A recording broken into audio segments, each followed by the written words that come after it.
2020.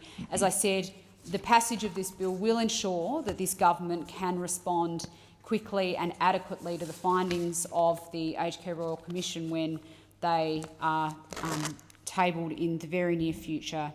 We know that this is important. We know that this is something we have to get right. And on that basis, Madam Deputy President, I commend the bill to the Senate. Thank you, Senator Chandler. Senator Henderson. Very much, Madam Deputy President. It is my great pleasure to join with my good friend, Senator Chandler, in commending the Aged Care Amendment, Aged Care Recipient Classification Bill 2020 to the Senate. As we've just heard from the fine contribution from Senator Chandler, looking after senior Australians is one of our government's most important responsibilities.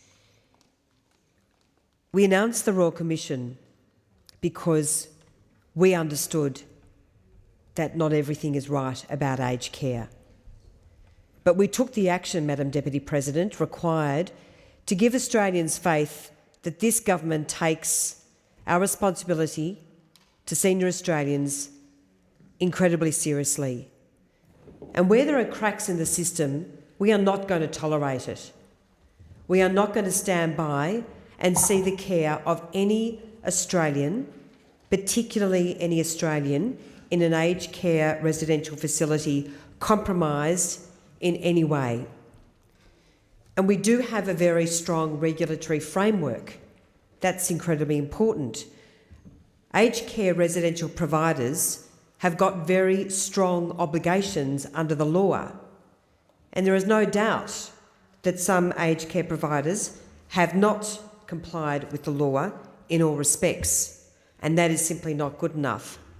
But where the regulatory framework is not where it needs to be, and we will, of course, learn more about this when the Royal Commission hands down its final report in February of next year, our government stands ready to act and to do whatever is necessary to improve our aged care system. And the Prime Minister has already indicated that more funding will be forthcoming to address the recommendations made by the Royal Commission. So we already have seen a very, very strong commitment from our Prime Minister in this respect. I say that, of course, given the Morrison government's history and the coalition government's history since we were elected in 2013, in how we have invested in and looked after senior Australians.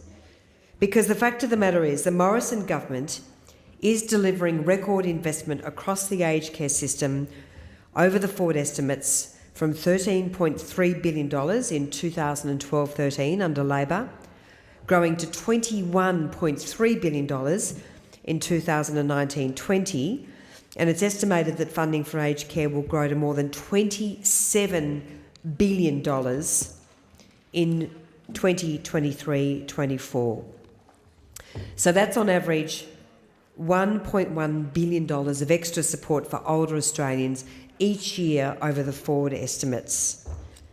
This government spent over $13.4 billion in 2019-20 on residential care, up from $9.2 billion in 2012-13, and that will grow by 23-24 to some $17.1 billion.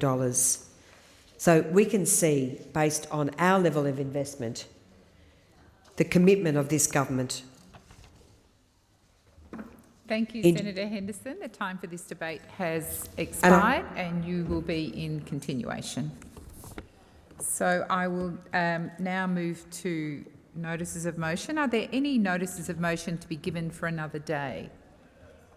Senator Fierravanti-Wells. Deputy President, pursuant to notice given yesterday on behalf of the Standing Committee for the Scrutiny of Delegated Legislation